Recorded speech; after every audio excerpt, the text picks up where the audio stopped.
राशि चक्र की 7वीं राशि तुला राशि।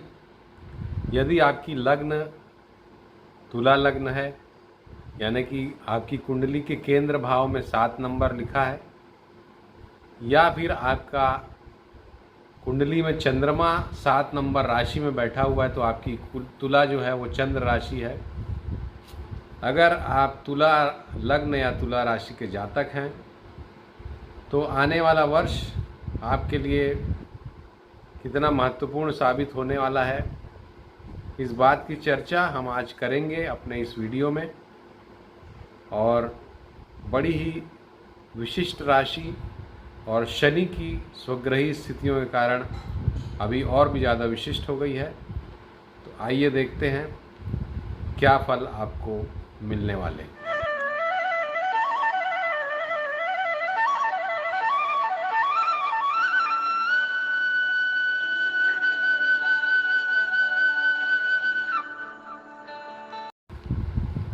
नमस्कार दोस्तों, YouTube के एस्ट्रोलाइव चैनल पे बहुत बहुत स्वागत और अभिनंदन करता हूँ आप सभी का इस विशेष एपिसोड में, जिसमें हम चर्चा करेंगे तुला राशि और तुला लग्न के जातकों के लिए वर्ष 2022 किस तरह के फल लेके आ रहा है। और ये फलों का जो हमने विवरण बनाया है वो इस आधार पे बनाया है कि जो प्रमुख ग्रह हैं जैसे कि गुरु, शनि, राहु और केतु, ये अपनी ग्रह स्थितियां किस तरह से बदल रहे हैं और उसके सापेक्ष किस तरह का फल आपको मिलेगा। क्योंकि ये जो बड़े ग्रह हैं, स्लो मूविंग प्लैनेट्स हैं, इन्हीं की परिधि के, इनके फलों की परिधि के अंतर्गत ही छोटे ग्रह भी अपना फल देते हैं। इसलिए बड़े ग्रहों की बात हम करेंगे और इसको हमने 2 भागों में विभक्त किया है, क्योंकि जो वर्ष 2022 है उसमें ग्रहों की स्थितियां इस प्रकार हैं कि अप्रैल में सभी चारों ग्रहों के मेजर ट्रांजिट्स हो रहे हैं। सबसे पहले राहु वृषभ राशि से मेष राशि में चले जाएंगे 12 अप्रैल को। केतु भी इसी प्रकार 12 अप्रैल को ही वृश्चिक राशि से तुला राशि में संचरण शुरू करेंगे। बृहस्पति की स्थिति 13 अप्रैल को कुंभ राशि से मीन राशि में वो शिफ्ट करेंगे। और शनिदेव जहां अभी मकर राशि में हैं, वो भी लगभग 29 अप्रैल से लेके 12 जुलाई तक कुंभ राशि में संचरण करेंगे।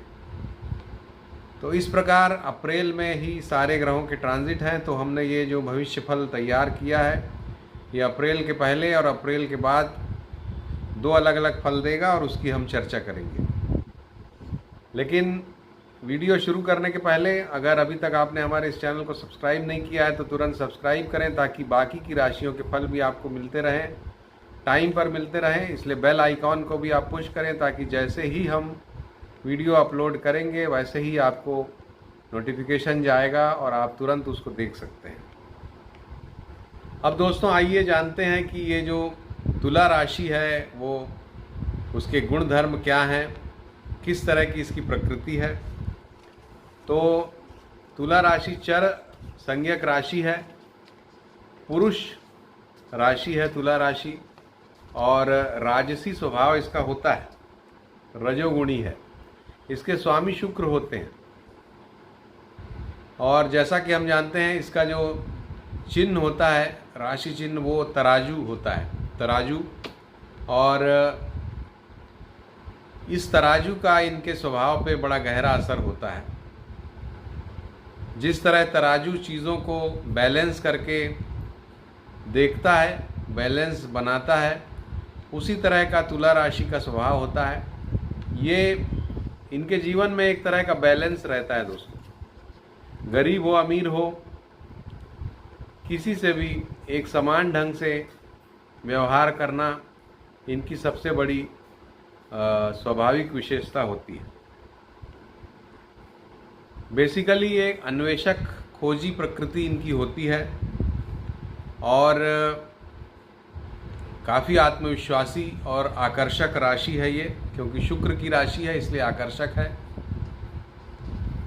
इनकी वाणी भी बड़ी अच्छी रहती है, आकर्षक रहती है।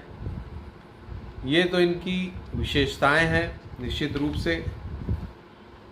लेकिन कुछ जो दुर्गुण होते हैं इस राशि में, उसमें एक है ईर्ष्या और दूसरा है घमंड, और राजसी प्रकृति जो है वो भी कभी कभी सफलता के आड़े आती है। तो ये कुछ कमजोरियां हैं इस राशि की। इस राशि के जो जातक हैं दोस्तों, वो उनका स्वभाव जो है, जैसा मैंने बताया, काफ़ी बैलेंस्ड होता है और इसलिए वो काफ़ी परिपक्व होते हैं, समान रूप से सभी चीज़ों को देख सकते हैं, देख पाते हैं, और इसलिए समाज में काफ़ी ये पॉपुलर हो जाते हैं। और इसी वजह से राजनीति के क्षेत्र में तुला राशि के जातक बहुत आगे देखे जाते हैं। महात्मा गांधी जी की भी तुला लग्न थी, और आप समझ लीजिए कितने बड़े वो राजनीतिज्ञ भी थे और कितने बैलेंस्ड थे। हर चीज़ में जीवन के बैलेंस के बारे में उन्होंने अन्वेषण किया। उनकी याद आना स्वाभाविक है, क्योंकि कल ही 2 अक्टूबर को उनका जन्म दिवस, अवतरण दिवस निकला है। और बापू की कुंडली में तुला लग्न की कुंडली थी वो, और जीवन में हर क्षेत्र में उन्होंने बैलेंस स्थापित किया। हिंसा को छोड़ के अहिंसा, सभी लोगों के लिए समान व्यवहार। जो एक गरीब से गरीब आदमी जिसके पास कपड़ा नहीं है, इसलिए मैं भी अपने तन पे सूट बूट धारण नहीं करूँगा, और जिस तरह से गरीब लोग कपड़े धारण करते हैं उसी तरह से उन्होंने अपने जीवन में वस्त्र धारण किए। तो इस तरह के बहुत सारी चीज़ें हैं, बहुत सारी कहानियां हैं, जिससे पता चलता है कि उन्होंने बैलेंस स्थापित किया अपने जीवन में और लोगों को सिखाया कि किस तरह से बैलेंस हो सकता है। तो सबसे बड़े तुला लग्न के आइकॉन बोले हम या उदाहरण बोलें, वो महात्मा गांधी। इसी तरह से तुला लग्न, तुला राशि के जातक जो हैं दोस्तों, वो समाज में अपने बैलेंस के कारण प्रतिष्ठित होते हैं, सम्मानित होते हैं, प्रसिद्धि प्राप्त करते हैं।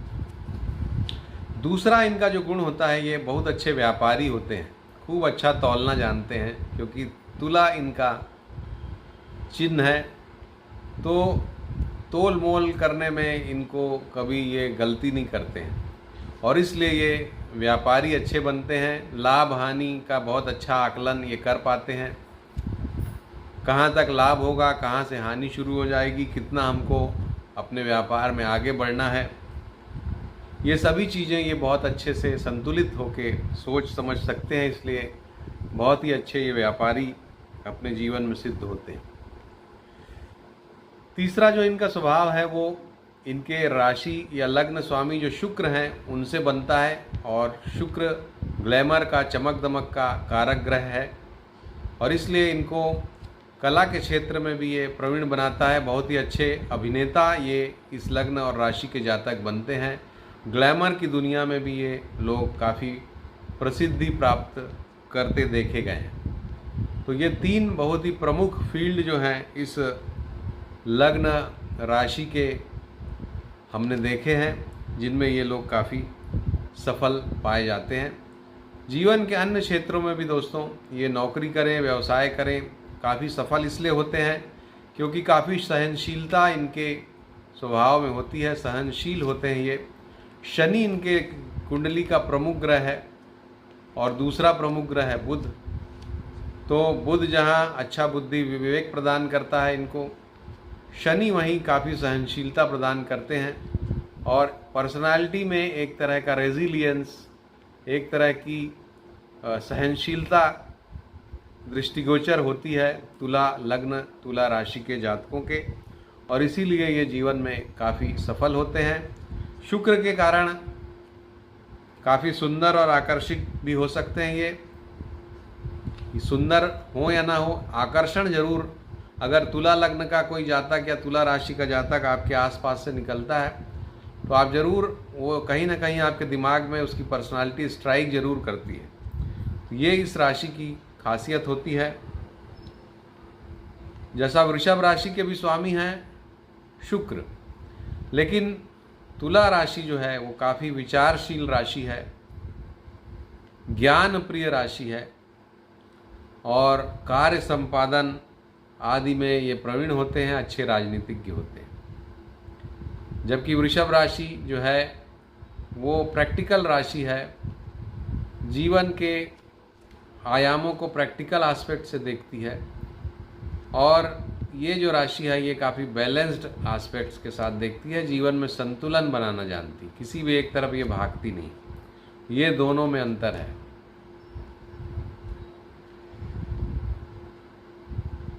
अब आइए समझते हैं कि इस राशि के लिए वर्ष 2022 किस तरह के फल लेके आएगा।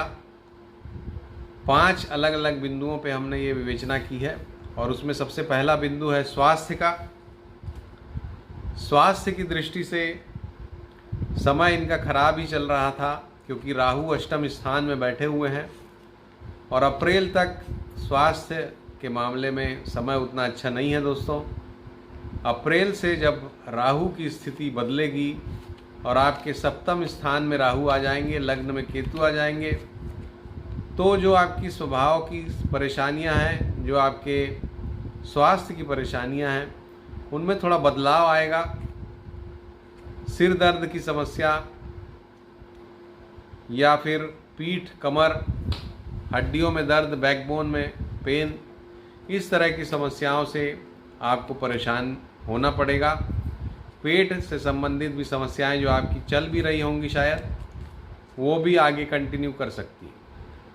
तो स्वास्थ्य की दृष्टि से अगर आप अच्छा फल पाना चाहते हैं, अपने आप को प्रोटेक्शन देना चाहते हैं, तो राहु और केतु की शांति आपको अगले साल पूरे वर्ष भर 2022 में करना चाहिए, वही आपको इन कष्टों से बचाएगा। दूसरा बिंदु विद्यार्थी वर्ग के लिए है, जिसके लिए समय अभी भी ठीक है और आगे अगले वर्ष भी काफ़ी अच्छा समय रहने वाला है।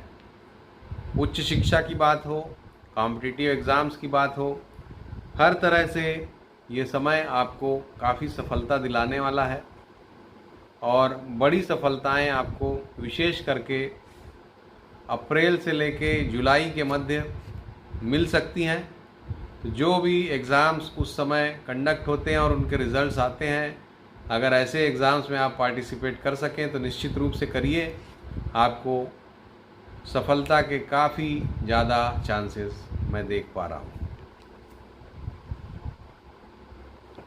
तीसरा जो बिंदु है दोस्तों हमारा, वो है परिवार, विवाह आदि।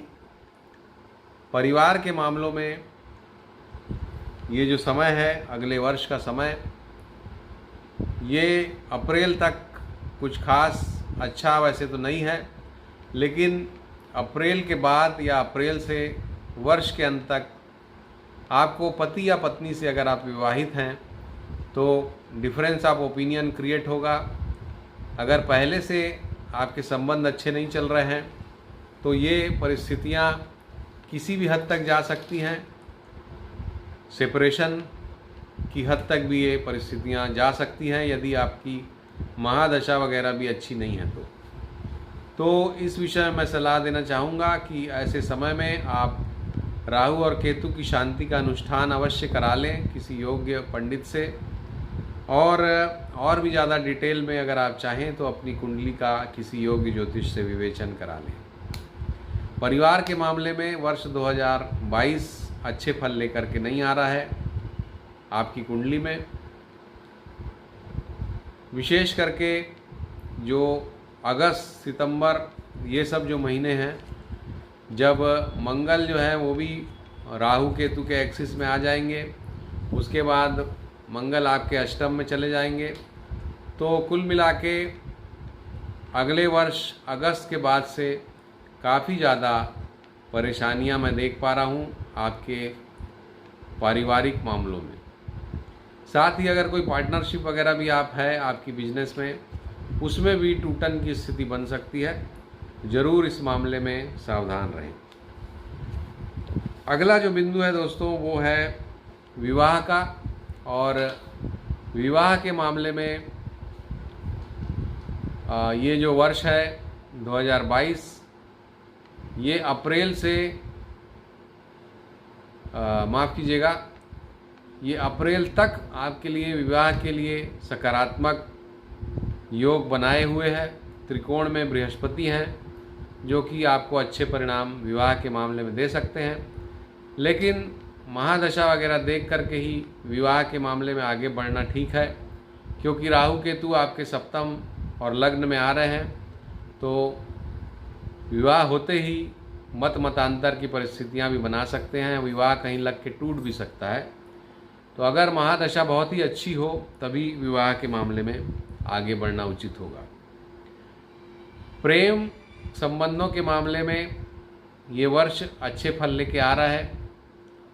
प्रेम संबंध अच्छे बनेंगे, विशेष करके अप्रैल से लेके जून जुलाई तक का समय जो है ये नए प्रेम संबंधों को बनाने वाला हो सकता है, या पुराने जो प्रेम संबंध अगर आपके टूट गए वो फिर से जुड़ सकते हैं। तो अप्रैल से जुलाई का जो समय उस मामलों में सकारात्मक परिणाम लेके आएगा। प्रेम संबंध के मामले में अच्छे फल लेके वर्ष 2022 आपके लिए आ रहा है। मित्रों की यदि बात करें तो मित्रों के लिए भी सकारात्मक परिणाम लेके ये वर्ष आएगा, और मित्रों के विवाह आदि आपके हो सकते हैं। अगर आप उस एज ग्रुप को बिलोंग करते हैं तो आपके मित्रों के ज़रूर विवाह होंगे और उसमें आप सम्मिलित होंगे। धन संपत्ति की यदि बात करें तो धन संपत्ति के मामले में ये समय सकारात्मक परिणाम लेके आ रहा है। कहीं ना कहीं माफ़ कीजिएगा, अप्रैल के बाद का समय सकारात्मक है। धन बढ़ेगा, आपके पास संचित भी होगा। और व्यापार की अगर बात करें तो व्यापार आपका अच्छा चलेगा। व्यापार के लिए सकारात्मक परिणाम लेके आ रहा है ये वर्ष। निश्चित रूप से व्यापार में कुछ उन्नति होगी। सिर्फ एक बात का ध्यान रखना है आपको कि अननेसेसरी रिस्क नहीं लेना है, या अननेसेसरी बदलाव अपने व्यापार में नहीं करना है। जस्ट फॉर एडवेंचर व्यापार में बदलाव, या ओवर एम्बिशियस होके ज़्यादा पैसे लगा देना व्यापार में, ये दो तरह के खतरे आपके साथ हैं, उससे बचना है आपको।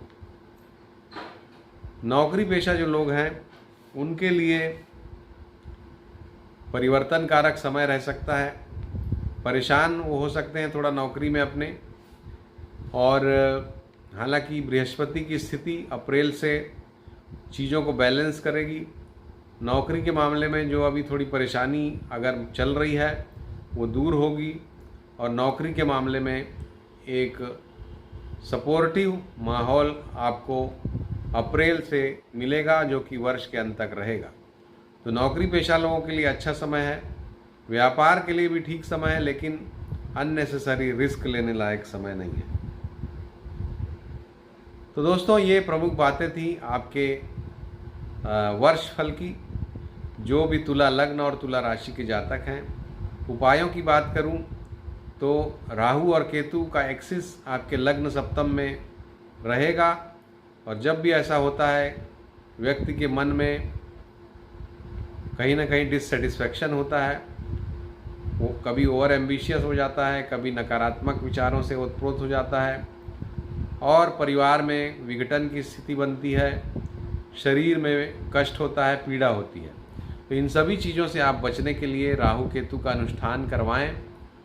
शांति मंत्र दैनिक रूप से दोनों के, राहु और केतु के, पढ़ें। शनिवार को काले कंबल या काली उड़द की दाल का दान भिखारी को करें।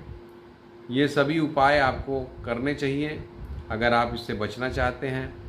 गले में सफ़ेद चंदन की माला अवश्य धारण करें, और केतु की शांति के लिए गणपति आराधना करें।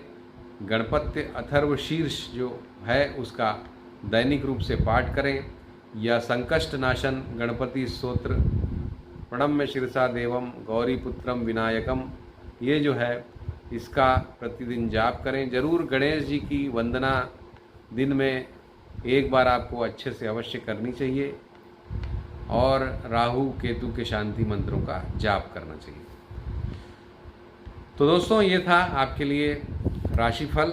और मुझे लगता है कि अगला वर्ष परिवार पे ध्यान देने का है। तो परिवार भला है तो सब कुछ भला है, और सेहत भली है तो सब कुछ ठीक है। तो यही आपके लिए स्लोगन होना चाहिए, और आशा है आप इसका अनुसरण करेंगे। नमस्कार।